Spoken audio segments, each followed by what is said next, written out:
Hello everyone. Bulletin 131 has a few interesting cases. The first I'll mention is Re-Mac, which brings into consideration the provisions of sections 39A to D, shared home provisions, where there's an intestacy. In that case, there was also a further issue about beneficiaries not being found and so on, but it's very rare for those sections to be the subject of any judicial consideration, so it's worth a look in that regard. The next one is in relation to a family provision claim, and that was a dispute, as is sometimes the case, where a person is divorced, moved back in, etc. I think the most significant thing there was that the applicant's conduct, obstruction and delay, the judge commented, caused a fairly straightforward claim to be complex.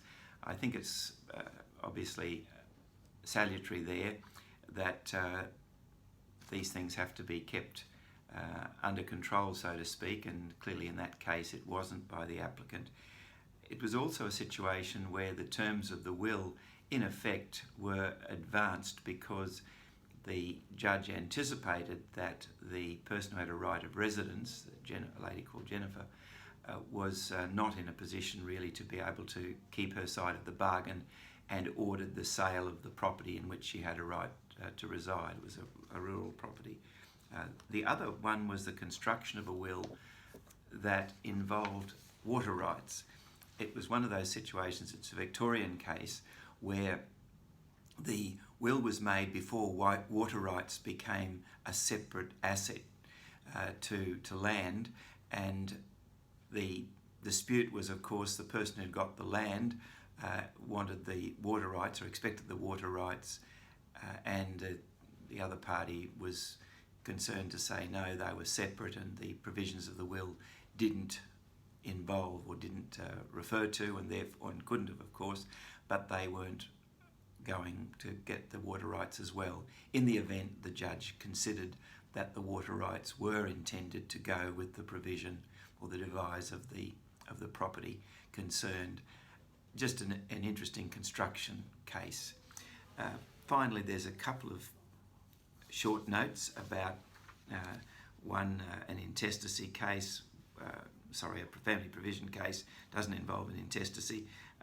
That's just of general interest, I think. And the other was a dispute really about a council wanting to put a lien or a claim over an order for costs. Again, that one is a very rare event, but it's worth considering. I'm sure colleagues at the bar will be interested in it.